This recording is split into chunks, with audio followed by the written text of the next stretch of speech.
दोस्तों नमस्कार। निशांत एकेडमी में आप सभी का स्वागत है। डीडीए माली का जो हॉर्टिकल्चर एंड एग्रीकल्चर वाला जो सीरीज यूट्यूब पे स्टार्ट हुआ है उसकी ये सेकेंड क्लास है। अगेन रिकॉर्डेड सेशन में आप सभी को दे रहा हूँ क्योंकि कारण ये है कि अभी तक जो लाइव क्लासेस हैं उसका शेड्यूल अभी तक हुआ नहीं है कि किस टाइम पे लाइव लेना है। ठीक है, तो जब तक ये शेड्यूल नहीं हो जाता तब तक आपको डेली बेसिस पे रिकॉर्डेड सेशन मिलेगा, कभी भी आएगा दिन भर में वीडियो, लेकिन A1 क्वालिटी का आपको यहाँ पे क्वेश्चन मिलने वाला है। तो सेट 2 जिसके अंदर अगेन हम लोग जितने भी इंपॉर्टेंट क्वेश्चंस हैं, ठीक है, आज की क्लास में उसको कवर करेंगे। पहला पार्ट नहीं देखा है, आई आइकन पर आपको लिंक मिल जाएगा, आप वहां पे जाकर के सेक्शन को देख सकते हो। पहला जो पार्ट है उस पार्ट को देख सकते हैं। यहाँ पे आपको केबीसी के स्टाइल में क्वेश्चन दिख रहा है। ठीक है, तो पहला क्वेश्चन 1 लाख रुपए से है। सभी को मतलब एकदम दिल थाम करके बैठ जाओ। पहला क्वेश्चन क्या है? Which of the following is a method of asexual propagation in a plant. आपको यहाँ पे 4 ऑप्शन दिख रहा है। पहला जो ऑप्शन है वो है ग्राफ्टिंग, दूसरा ऑप्शन है सीड शोविंग यानी कि बीज बोना, तीसरा ऑप्शन है पॉलिनेशन परागकण, और चौथा ऑप्शन है फर्टिलाइजेशन यानी कि निषेचन। ठीक है, तो फटाफट इसका सही जवाब दो कमेंट सेक्शन में।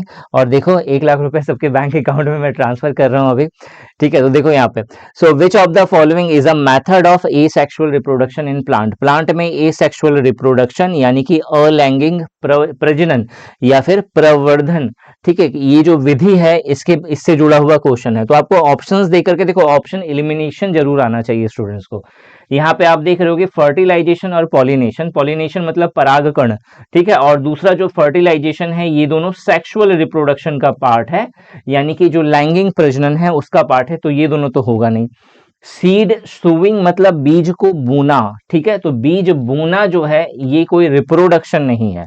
ठीक है, ये एक मैनुअल वर्क है जिसमें आप बीज को क्या करते हैं, रोपते हैं जमीन में, तो ये नहीं हो सकता। ग्राफ्टिंग ये जो है इसका राइट आंसर होगा। ग्राफ्टिंग होता क्या है? तो एक्चुअल में देखा जाए आपको ग्राफ्टिंग का प्रोसेस जो है अमरूद में बहुत ज्यादा दिख जाएगा, कॉमन दिखता है। अमरूद में होता है, लोटस में होता है, बहुत जगहों पे होता है। ठीक है, इसमें क्या होता है देखो, सिंपल है। जैसे मान लो ग्राफ्टिंग का जो एक मेथड है, ठीक है, उसमें क्या करते हैं, 2 अलग अलग किस्म के पौधे लेते हैं। ठीक है, एक को मान लो इस तरह से काट दिया, दूसरे को इस तरीके से काट दिया, दोनों को ला करके यहाँ पे फिट कर दिया और इस जगह पे मिट्टी का लेपन करके इसको कपड़े से बांध दिया पूरे अच्छे से। ठीक है, और कुछ दिन के बाद ये दोनों चीजें क्या हो जाएंगी, जुड़ जाएंगी और एक जो है प्लांट विकसित हो जाएगा, यहाँ पे एक पौधा विकसित हो जाएगा। इस प्रोसेस को क्या कहते हैं हम लोग? ग्राफ्टिंग। ठीक है, क्लियर हो गया यहाँ पे। सो ये एक्चुअल में क्या है, ये एक तरह का अलैंगिक प्रजनन है। अलैंगिक प्रजनन में भी एक्चुअल इसका मतलब असेक्सुअल रिप्रोडक्शन का भी एक टाइप है ये, जिसको हम लोग वेजिटेटिव रिप्रोडक्शन कहते हैं। VEGETATIV, vegetative reproduction. Vegetative reproduction को हिंदी में क्या कहते हैं वो मुझे नहीं पता, जिसको आता है कमेंट सेक्शन में कमेंट करके बता देना। ठीक है, तो पहला क्वेश्चन यहाँ पे क्लियर हो गया। ठीक है, देखो किसने किसने सही जवाब दिया है आप सभी का कमेंट सेक्शन में मुझे दिख जाएगा, और अपना यूपीआई आईडी दे देना, ठीक है, ताकि मैं 1 लाख रुपए सेंड कर सकूं। सेकंड जो क्वेश्चन है यहाँ पे सॉल्यूशन है। ठीक है, आपको इसका पूरा पीडीएफ चाहिए तो निशांति एकेडमी टेलीग्राम चैनल और निशांति एकेडमी व्हाट्सएप ग्रुप ज्वाइन कर लेना। सारा लिंक आपको डिस्क्रिप्शन कमेंट सेक्शन में भरा पड़ा है, वहां से चेक कर सकते हो।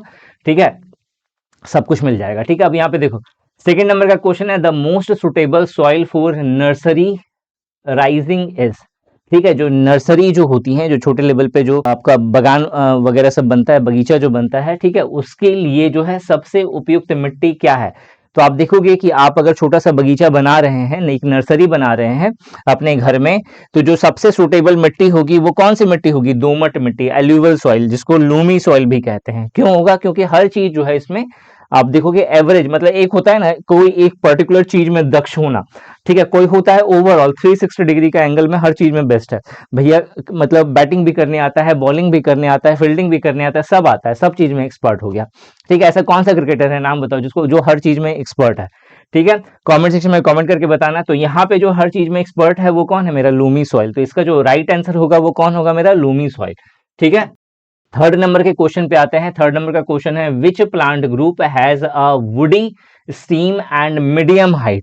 देखो लकड़ी जैसा स्टेम होगा, तना होगा, और मीडियम हाइट का होगा, 3 से 4 मीटर जो है इसका ऑन एन एवरेज इसका हाइट होता है। कौन होता है? ये श्रब, जिसको हम लोग हिंदी में क्या बोलते हैं? झाड़ी बोलते हैं। तो जो बी वाला जो ऑप्शन होगा ये इसका राइट आंसर होगा। इसके बाद जो नेक्स्ट क्वेश्चन है वो है, neem based pesticides are effective against. जो नीम बेस्ड पेस्टिसाइड होता है, नीम बेस्ड मतलब जो नीम से बना हुआ जो पेस्टिसाइड होता है, ठीक है, जो कीटनाशक दवाइयाँ जो बनती हैं नीम से बनी हुई, नीम से निर्मित होती हैं, उसका पर्पस क्या होता है? यहाँ पे क्वेश्चन है इफेक्टिव अगेंस्ट, मतलब किसके लिए प्रभावशाली होता है? तो जैसा नाम है पेस्टिसाइड, तो पेस्ट जो होंगे, जो कीड़े होंगे, उसके लिए जो है ये क्या होगा? इफेक्टिव होगा। तो इंसेक्ट एंड पेस्ट के लिए तो जो ऑप्शन डी है वो यहाँ पे राइट हो जाएगा। तो चौथा, 4 क्वेश्चन है, इजी इजी ही था। ठीक है, इसके बाद जो नेक्स्ट क्वेश्चन है उस पे आओ। Farm yard manure FYM is prepared from. अब देखो फार्म यार्ड मैन्योर जो है मैंने कोर्सेस में करवाया हुआ है, बहुत डिटेल में करवाया हुआ है फार्म यार्ड मैन्योर। तो फार्म यार्ड मैन्योर जो है यहाँ पे क्वेश्चन है किससे बनता है भाई? तो बहुत सिंपल है, जो जानवरों के जो मल मूत्र होते हैं उनसे फार्म यार्ड मैन्योर बनाया जाता है। तो डंग एंड यूरिन ऑफ एनिमल्स, पशुओं के गोबर और मूत्र से बनता है। ठीक है, फार्म यार्ड मैन्योर। ठीक है, क्या होता है इसमें? तो आपको नाइट्रोजन मिलता है, फास्फोरस मिलता है, मतलब बहुत नाइट्रोजन बहुत ज्यादा क्वांटिटी में तो नहीं होता, लेकिन ऑन एन एवरेज ठीक होता है। मतलब जैसे मैंने बताया भी होगा आपको, एक नेचुरल जो मैन्योर है जो सबसे बेस्ट होता है, और अगर आपका प्लांट मतलब हेल्दी है, ठीक है, तो डंग एंड यूरिन ऑफ एनिमल से बनने वाला फार्म यार्ड मैन्योर होता है। फार्म यार्ड मैन्योर आपको अच्छे से क्लियर हो गया होगा। इसके बाद जो नेक्स्ट क्वेश्चन है वो है which of the following is a nitrogen rich organic manure. ठीक है, क्वेश्चन है यहाँ पे कि इनमें से कौन सा जो है नाइट्रोजन रिच, मतलब नाइट्रोजन युक्त जो है भरपूर जैव उर्वरक है। मतलब एक तो ऑर्गेनिक मैन्योर पूछा है, और ऐसा ऑर्गेनिक मैन्योर जिसमें क्या पाया जाएगा? नाइट्रोजन पाया जाएगा। तो कौन सा ऐसा होगा? काउडंग आपको दिख रहा है, अभी मैंने बताया इसमें नाइट्रोजन होता है लेकिन बहुत ज्यादा नहीं होता है। ठीक है, मतलब ऑन एन एवरेज अगर देखा जाए आपका, अगर आपका प्लांट पौधा जो है बहुत स्ट्रांग है, ठीक है, अच्छा खासा है, और आप उसे कहीं से उखाड़ करके कहीं पे लगाना चाहते हैं, तो जो सबसे इंपॉर्टेंट होता है रूट को डेवलप करना अच्छे से। ठीक है, और चूंकि ऑलरेडी हेल्दी है तो काउ डंग से जो है इसका काम हो जाता है। ठीक है, इस तरीके का मैन्योर। लेकिन आप उसको चाहते हो कि हर तरह से वो तंदुरुस्त हो, कमजोर है बेचारा, तो उसको नाइट्रोजन वाला जो है, आपको नाइट्रोजन वाला, पोटेशियम वाला जो है आपको खाद यूज करना पड़ेगा, मैन्योर यूज करना पड़ेगा। तो नाइट्रोजन रीच वाला कौन सा ऐसा ऑर्गेनिक मैन्योर है, ये पूछा गया है। जैव उर्वरक, एक तो हो गया कंपोस्ट, कंपोस्ट के बारे में पहले बात करा हुआ है हमने। नीम केक और दूसरा पोल्ट्री मैन्योर, देखो दोनों ही इसके राइट आंसर हो सकते हैं। नीम केक में भी आपको नाइट्रोजन भरपूर मिलता है, और पोल्ट्री मैन्योर, पोल्ट्री मैन्योर मतलब जहां पे मुर्गी पालन होती है, तो आपने देखा होगा, आप कभी गए होगे मुर्गी पालन वाला एरिया में, जो पूरा जाल टाइप का बना रहता है, मतलब एक घर है मुर्गी का जिसमें मुर्गियां रहती हैं बहुत सारी, और नीचे पूरी गंदगी रहती है मुर्गियों की। ठीक है, मल मूत्र वाली जो गंदगी होती है वो, तो उस चीज को उठा करके अगर आप मिट्टी में अगर मिला दोगे, तो वो एक बहुत अच्छा ऑर्गेनिक खाद का काम करता है। ठीक है, उसी खाद को हम लोग पोल्ट्री मैन्योर कहते हैं, और इसमें नाइट्रोजन भरपूर मात्रा में होता है। ठीक है, तो ये दोनों ही एक्चुअल में ऑप्शन है, आप इन दोनों में से कोई भी टिक कर सकते हैं। लेकिन एक्चुअल में जहां तक लगता है कि पोल्ट्री मैन्योर में नाइट्रोजन की जो है अधिकता है, मतलब ये ज्यादा पाया जाता है, नीम केक में थोड़ा सा कम होता है। आप गूगल पे सर्च कर लेना इस चीज को। ठीक है, मेरे अकॉर्डिंग ये इसका राइट आंसर होगा, बट हो सकता है कि गूगल आपको नीम केक भी बताए। ठीक है, तो दोनों ही इसके आंसर हैं, दोनों ऑप्शन होना नहीं चाहिए था, बट अगर दोनों ऑप्शन दिया हुआ है तो आपको जो मार्क करना होगा, अगर इस तरीके का क्वेश्चन आ जाए तो याद रखना पोल्ट्री मैन्योर। पोल्ट्री मैन्योर जो है डायरेक्टली क्या होता है, एक एनिमल से मिलने वाला हमें मैन्योर मिलता है। तो एनिमल में नाइट्रोजन, अब एनिमल का मल मूत्र है, ठीक है, पोल्ट्री मतलब जो मुर्गियों का जो मल मूत्र होता है उससे बना हुआ है। तो जो मुर्गियों का मल मूत्र है उसमें यूरिया बहुत ज्यादा क्वांटिटी में पाया जाता है, इसीलिए इसमें जो है ज्यादा होगा, आपको नाइट्रोजन मिलेगा as compare to neem cake. ठीक है, चलो नेक्स्ट क्वेश्चन पे आते हैं। नेक्स्ट नंबर का जो क्वेश्चन है, which of the following paste damage stored grain. यहाँ पे ग्रेन को हिंदी में क्या बोलेंगे? अनाज। ठीक है, मतलब निम्नलिखित में से कौन सा कीट भंडारित अनाज को हानि पहुंचाता है? भंडारित अनाज मतलब एक ऐसा अनाज जो आपका स्टोर्ड है, जैसे मान लो चावल स्टोर करके कहीं पे रखा हुआ है, ठीक है, या फिर चना कहीं पे स्टोर करके रखा हुआ है, तो आप देखोगे चावल में तो आपको जनरली दिख जाएगा, चावल में, गेहूं में, ठीक है, आपको एक ऐसा कीड़ा दिख जाएगा, जैसे ये गेहूं का दाना है, ठीक है, ये गेहूं का एक दाना है, तो आपको दिखेगा कि यहाँ से होल हुआ है, और अंदर में एक इस तरीके का ब्लैक कलर का जो है एक कीड़ा है इस यहाँ पे। ठीक है, मुंह तो एकदम बिल्कुल मस्त होता है, ऐसा दिखता है कि जैसे लगता है कि ये छोटा भाई हो इसका, केकड़े का। ठीक है, इस तरीके का दिखता है। ठीक है, तो सुंडा कहते हैं इसको हिंदी में। देखा होगा ब्लैक कलर का होता है, ठीक है। तो ये एक्चुअल में है कौन, तो राइस वेबल, ठीक है। धान भूंगा इसको हिंदी में कहते हैं, यहाँ पे जो एक्चुअल नाम है उसको धान भूंगा, राइस वेबल। ये क्या करता है, ये स्टोर्ड ग्रेन पे अटैक करता है, जो ऑलरेडी स्टोर होकर के रखा हुआ है, जो भी आपका ग्रेन है, अनाज है, उसको पे अटैक करता है और अंदर से उन्हें खोखला कर देता है, खाता रहता है उसे, ठीक है। उसी में अंडा देना, उसी में घर बनाना, उसी में फ्लैट बनाना, उसी में बिल्डिंग बनाना, सारा काम इसका उसी अनाज के अंदर ही चलता है, ठीक है। उसका नाम क्या है मेरा, राइस वेबल। यहाँ पे बॉल वॉर्म जो है, ये जनरली जो कपास का जो होता है, आपका कपास आपने देखा होगा, कॉटन का बाउल होता है, ठीक है। तो उसमें जो है आपको बॉल वॉर्म मिलता है, फल छेदक जिसको बोलते हैं, ठीक है। ये फल छेदक का मतलब ये मत समझ लेना, फल बहुत सारे फलों में भी होता है, लेकिन सबसे ज्यादा ये चीज बॉल वॉर्म जो है, सबसे ज्यादा आपको कपास का जो होता है फल, जिससे कपास का जो कॉटन जो निकलता है, आपने देखा भी होगा, आप गूगल पे कर लेना, इस तरीके का बाउल है, ठीक है। एक ग्रीन कलर का फल होता है, उससे ये बाउल निकलता है, तो उसी में ये रहता है, ठीक है। एक लंबा एकदम इस कैटरपिलर जैसा होता है इस तरीके का, ठीक है। बैगन में भी आपको दिख जाएगा बॉल वॉर्म, ठीक है। अपने बैगन का भी कांटा देखना, अंदर में एक कीड़ा जो है इस तरीके से आपका स्वागत करने के लिए, वेलकम करने के लिए पहले से रेडी है, ठीक है। तो वो चीज क्या हो गई, बॉल वॉर्म हो गई। एक होता है मेरा एल्फिड्स। एल्फिड्स आपने जो है बहुत सारे प्लांट में देखे होंगे। ये एक्चुअल में एल्फिड कहाँ पे रहता है, जैसे देखना, कुछ प्लांट की जो पत्तियां होती हैं, इन पत्तियों में व्हाइट व्हाइट कलर का पत्तियों के किनारे किनारे लग जाता है, कभी कभी तो इस पूरे पत्तियों पे ये छाया हुआ रहता है, व्हाइट कलर का, एकदम छोटा छोटा छोटा छोटा। पहले तो मुझे, जब मैं छोटा बच्चा था तो मुझे समझ में नहीं आता था कि ये है क्या, ठीक है। तो इस तरीके का जो है पूरा फंगस टाइप का मुझे लगता था, व्हाइट व्हाइट जैसा रहेगा। कली अगर निकली हुई है कोई फूल में, तो कली के किनारे किनारे ये पूरा रहेगा और पूरा कली को बर्बाद कर देगा, मतलब हल्का सा छू दोगे तो ये गिर जाएगा, इस तरीके का होता है। तो इसको क्या बोलते हैं, एल्फिड्स, महू बोलते हैं इसको, ठीक है। और व्हाइट फ्लाई भी देखा होगा आपने, ठीक है। व्हाइट कलर का जो है छोटा सा फ्लाई होता है, इस तरीके का शेप होता है इसका, ठीक है। ऐसा ये फ्लाई होता है, ठीक है। और पत्तियों के नीचे नीचे चिपका रहता है ये भी, ठीक है। तो ये कुछ टाइप है पेस्ट के, जो एक्चुअल में ग्रेन्स को क्या करते हैं, डैमेज करते हैं। यहाँ पे स्टोर्ड ग्रेन के केस में क्या है, इसका आंसर होगा राइस वेबल, ठीक है। ये इसका राइट आंसर होगा।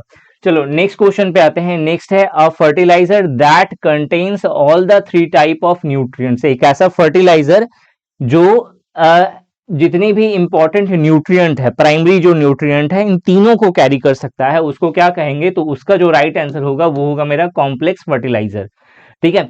मिक्स्ड फर्टिलाइजर और कॉम्प्लेक्स फर्टिलाइजर में क्या डिफरेंस है, ये दोनों मैंने आपको जो कोर्स के अंदर दोनों एक साथ करवाया है। मिक्स्ड फर्टिलाइजर में जो है आपका मिला तो रहेगा, ठीक है, मिला तो रहेगा, दो या दो से ज्यादा हो सकता है, लेकिन वो गारंटी नहीं है कि सबका सब प्राइमरी होगा। लेकिन अगर सबका सब अगर प्राइमरी न्यूट्रिएंट है, प्राथमिक पोषक तत्व है, अगर वो प्राथमिक पोषक तत्व सब एक साथ हैं, तो वो कॉम्प्लेक्स फर्टिलाइजर का एग्जांपल होगा। अब इसका भी मैंने दो टाइप आप लोगों को बताया है, एक ओपन एक क्लोज्ड, ठीक है। चार्ट सेक्शन में चार्ट करके बताओ दोनों में क्या डिफरेंस है, ओपन कॉम्प्लेक्स फर्टिलाइजर में और आपका क्लोज कॉम्प्लेक्स फर्टिलाइजर में क्या डिफरेंस है, ये आपको कमेंट सेक्शन में कमेंट करके बताना है। स्ट्रेट फर्टिलाइजर क्या होता है, जिसमें कोई भी एक प्राइमरी न्यूट्रिएंट पाया जाता है, इसको हम लोग स्ट्रेट फर्टिलाइजर कहते हैं, ठीक है।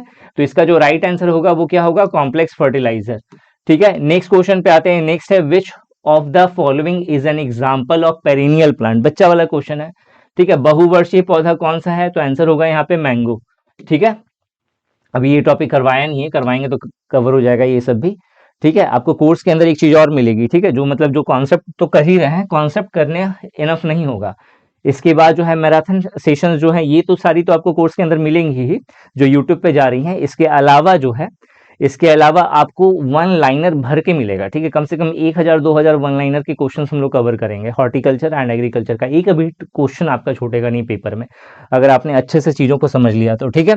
नेक्स्ट है vermi composting requires which of the following earthworm species. देखो अर्थवर्म का एक स्पेशल स्पीसीज को यूज किया जाता है, तो बहुत सारे स्पीसीज, लेकिन एक पर्टिकुलर स्पीसीज को यूज किया जाता है जो वर्मी कंपोस्टिंग, ठीक है, जो आपका वर्मी कास्टिंग है वो बहुत ज्यादा प्रोड्यूस करता है, और उस जो स्पीसीज है, उस जो जाति है, ठीक है, वर्मी कंपोस्ट के लिए निम्नलिखित में से किस केचुए की प्रजाति का उपयोग किया जाता है। सिंपल सा क्वेश्चन है यहाँ पे, आपको केचुआ का एक प्रजाति का नाम बताना है जिसको सबसे ज्यादा वर्मी कंपोस्टिंग के लिए यूज किया जाता है। क्यों यूज किया जाता है इस प्रजाति को, अभी मैं नाम बता रहा हूँ क्यों यूज किया जाता है, ताकि जो वर्मी कास्टिंग है, जो मैंने आपको बताया था कि मिट्टी से जो मल बनता है, ठीक है, वो मल भी क्या है, एक मिट्टी ही है, लेकिन वो बहुत ही इनरिच है, मतलब बहुत सारे उसके अंदर न्यूट्रिएंट पाए जाते हैं। तो ये जो वर्मी कास्टिंग वाला जो सीन है यहाँ पे, ठीक है, ये सबसे ज्यादा जो है एक पर्टिकुलर प्रजाति में होता है जिसका नाम है आइसीनिया फेटिडा। ठीक है, तो आइसीनिया फेटिडा नाम की जो प्रजाति है, स्पीसीज है, ठीक है, अर्थवर्म की, उसके अंदर जो है सबसे ज्यादा वर्मी कास्टिंग या वर्मी कंपोस्टिंग की क्रिया होती है। ठीक है, इंपॉर्टेंट क्वेश्चन है, ठीक है, ये आ सकता है एग्जाम में। नेक्स्ट आते हैं हम लोग, नेक्स्ट जो है आपका एल्फिड्स जनरली शक SAP from which part of the plant, Mhow कीट सामान्यतः पौधे के किस भाग से रस चूसते हैं। ठीक है, अब देखो जो एल्फिड्स जो अभी हमने देखा, एल्फिड्स कौन था, ठीक है, अगर हम लोग यहाँ पे आएंगे तो एल्फिड्स कौन था, हमने अभी देखा, एल्फिड्स किसको बोलते हैं, एल्फिड्स ऊपर वाला जो पत्ती और बर्ड्स के किनारे किनारे जो है रहता है, तो इनसे जो है रस को चूसते हैं। ठीक है, पत्तियों से और कलियों से। तो आपको वो चीज आपको यहाँ पे ढूंढना है, कहाँ पे मेंशन्ड है। ठीक है, यहाँ पे देखो लीव्स एंड बर्ड्स चौथा वाला ऑप्शन पे मेंशन्ड है, तो इसका जो फोर्थ वाला जो ऑप्शन है ये इसका राइट आंसर हो जाएगा। इसके बाद जो नेक्स्ट क्वेश्चन है वो है which one of the following manure improves soil structure most effective. ठीक है, इसमें से क्वेश्चन है which one of the following manure, मतलब कौन सा इसमें जो खाद है, आपको चार ऑप्शंस दिए हैं, वो मिट्टी की संरचना, मिट्टी का जो स्ट्रक्चर है, सॉइल टेक्सचर जिसको बोलते हैं, उसको सुधारने में हेल्प करता है। ये पढ़ा हुआ है, ठीक है, ये अगर आपने कोर्स की वीडियो को अच्छे से देखा है जो मैंने लास्ट अपलोड करा हुआ है, तो बहुत अच्छे से ये क्लियर कर दोगे, इसका जवाब दे दोगे। ग्रीन मैन्योर बोलते हैं। ग्रीन मैन्योर में क्या होता है, जैसे मिट्टी को क्या किया, पहले छोड़ दिया गया, ठीक है, तो उसमें जो खरपतवार जो छोटे छोटे छोटे छोटे हो जाते हैं, फिर उसके बाद हल चलाया जाता है, तो ये जो खरपतवार जैसे जो छोटे छोटे टहनियां निकली थी पौधों की, तो ये मिट्टी में क्या होता है, मिल जाता है अच्छे से। ठीक है, तो टेक्सचर क्या होता है, सुधरता है। ठीक है, क्यों, थोड़ी थोड़ी सी जड़ें निकली हुई, थोड़ी थोड़ी सी जड़ें निकली हुई, तो थोड़ी थोड़ी सी मिट्टी को पकड़ के रखेंगे तो ढीला टाइप का जो है मिट्टी बन जाएगा यहाँ पे। ठीक है, और उसमें एरिनेशन अच्छा होगा, हवा जो है अच्छे से पास होगी, पानी ज्यादा एब्जॉर्ब करके रखेगा। ठीक है, तो इसीलिए ग्रीन मैन्योर जो है इसका राइट आंसर होगा। नेक्स्ट क्वेश्चन पे आते हैं यहाँ पे, the process of hardening seedlings before transplanting is called. देखो, जब पौधों को हम लोग लगाते हैं, ठीक है, जमीन में बोते हैं, तो पहले तो हिंदी में बोल दे रहा हूँ, नहीं तो हिंदी वाले स्टूडेंट फिर खफा हो जाएंगे। रोपाई से पहले, रोपने से पहले पौधों को कठोर बनाने की प्रक्रिया को क्या कहते हैं। अगर आप पौधों को कठोर बनाना चाहते हैं, कठोर बनाना मतलब ये नहीं कि एकदम ऐसा बना दिया कि टूट ही नहीं रहा है, वो चीज नहीं। कठोर का मतलब होता है कि उसको हर तरह की सिचुएशन में वो ग्रो करे। जैसे होता है ना, किसी को रफ एंड टफ बनाना हो, ठीक है, कि भाई कुछ भी हो जाए हम तो सरवाइव कर जाएंगे। ठीक है, मतलब एक होता है कि पॉम्पस टाइप के कुछ लोग होते हैं, आपने देखा भी होगा, आपके आसपास में होगा या फिर आप भी हो सकते हैं कि हुआ कुछ नहीं कि बस रोना धोना शुरू, हाय रे कैसे होगा भाई, क्या होगा, एग्जाम क्लियर होगा कि नहीं होगा, निशान सर की वीडियो नहीं आ रही है, पता नहीं पढ़ाई होगा या नहीं होगा। ठीक है, तो मतलब बहुत जल्दी जो है चीजों, मतलब क्या बोलते हैं इसको, बहुत ज्यादा ओवर ले लेना किसी चीज को। ठीक है, और एक होता है हर सिचुएशन में समान बना करके रखना अपने आप को, पेशेंस रखना। ठीक है, मतलब बहुत ज्यादा स्टैमिना बहुत तगड़ा हो जिसका, ठीक है, कुछ भी हो जाए मतलब टिक तो जाएंगे। ठीक है, ऐसा ऐसा व्यक्तित्व, ठीक है, ऐसा एटीट्यूड। तो पौधों के अंदर इस तरीके का एटीट्यूड, मतलब परिस्थिति कितनी भी खराब हो जाए, ये अपने आप को सर्वाइव करने की पूरी कोशिश करेंगे। तो दैट इज कॉल्ड हार्डनिंग। ठीक है, इसको हम लोग क्या बोलते हैं, हार्डनिंग, कठोर बनाने की प्रक्रिया। ठीक है, तो इसको हम लोग क्या बोलेंगे, कठोरन बोलते हैं हिंदी में अगर बात करें तो। हार्डनिंग का ही प्रोसेस होता है जिसमें क्या किया जाता है, इसमें प्लांट को जो है पहले, मतलब स्टार्टिंग के कुछ समय तक, जब पौधा जो नया नया विकसित हुआ है, इसको ज्यादा तेज धूप में रखा जाता है। ठीक है, मतलब एकदम कड़ा धूप में रख दिया वैसा नहीं। ठीक है, तेज धूप में रखते हैं, कम कम पानी देते हैं। ठीक है, ताकि जो है वो इस तरह की सिचुएशन के लिए अपने आप को क्या कर ले, मॉडिफाई कर ले, ताकि कैसा भी परिस्थिति हो जाए, कम पानी पड़ रहा है फिर भी जो है अपने आप को बचा के रखेगा। ठीक है, तो ये जो प्रोसेस है, ये जो ट्रेनिंग होती है, इसको हम लोग क्या बोलते हैं, कठोर बनाने की प्रक्रिया को हार्डनिंग, कठोरन बोलते हैं। ठीक है, क्लियर हो गया यहाँ पे। नेक्स्ट क्वेश्चन पे आते हैं।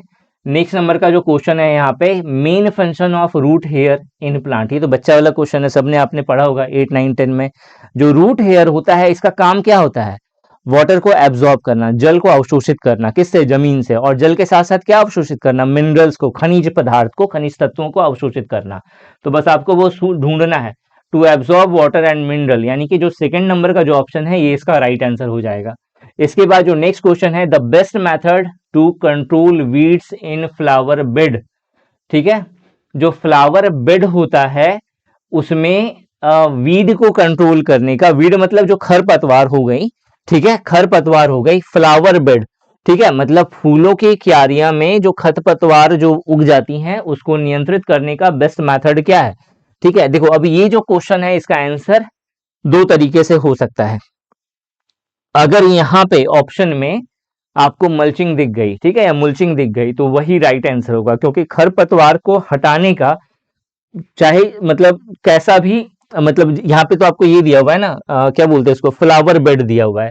अब जरूरी नहीं है फ्लावर बेड मतलब एक ऐसा जगह जहाँ पे सिर्फ फ्लावर ग्रो कर रहे हैं, जरूरी नहीं कि वही हो, कुछ और भी हो सकता है। जो सबसे सुटेबल मेथड है, ठीक है, जो सबसे सुटेबल मेथड होता है वो मल्चिंग होता है। मल्चिंग क्या होता है, मल्चिंग होता है सूखी पत्तियां हो गई या फिर चटाई हो गया, मतलब पुराना कुछ भी हो गया या ऑर्गेनिक चीज है, ऑर्गेनिक वेस्ट है, उसको उस जगह पे डाल दो। जैसे ये प्लांट है, ठीक है, मान लो ये प्लांट है, इसके साइड साइड में जो है कुछ खरपतवार हो गए हैं इस तरीके से, आप क्या करो, थोड़ा सा लो कचड़ा या फिर सूखी पत्तियां वगैरह सब, वो इसके ऊपर में पूरा उझल दो।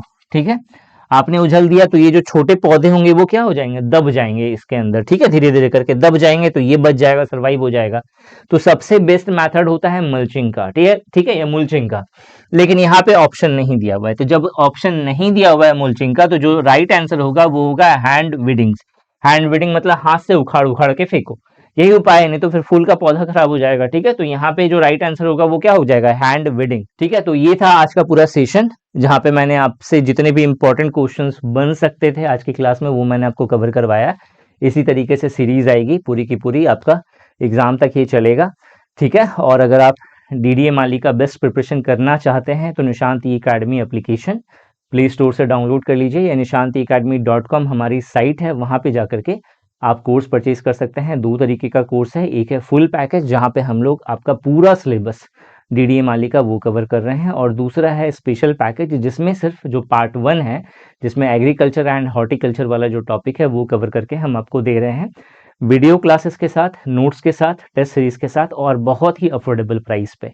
जो प्राइस आपको दिख रहा होगा, आप वेबसाइट पे जाइए या ऐप डाउनलोड करिए, जो भी प्राइस दिख रहा होगा आपको उस पे भी अगर ऑफ चाहिए, आप चाहते उस पे भी कुछ डिस्काउंट मुझे मिल जाए, तो मेरा व्हाट्सएप नंबर जो आपको स्क्रीन पे दिख रहा है, आपको इस व्हाट्सएप नंबर पे कॉल करना है, या फिर जो है मैसेज करिए। सबसे बेस्ट ऑप्शन है व्हाट्सएप पे मैसेज कर दीजिए, क्योंकि सब कोई बिजी होता है, एग्जीक्यूटिव बिजी रहते हैं, तो कभी बहुत बार ऐसा होगा फ़ोन आपका उठाया नहीं जाएगा। ठीक है, तो आप सिंपली व्हाट्सएप पे एक मैसेज ड्रॉप करिए कि मुझे ये कोर्स चाहिए और करंट जो कूपन है इस पे वो मुझे प्रोवाइड कर दे, तो हम लोग आपको करंट कूपन प्रोवाइड कर देंगे। हमारी टीम जो है आपको जहाँ तक होगा वहाँ तक सपोर्ट करेगी। इसके अलावा कोई भी डाउट होगा तो कमेंट सेक्शन में कमेंट करके जरूर पूछें। इस वीडियो में यही था। Thanks for watching this video and wish you good luck for your paper.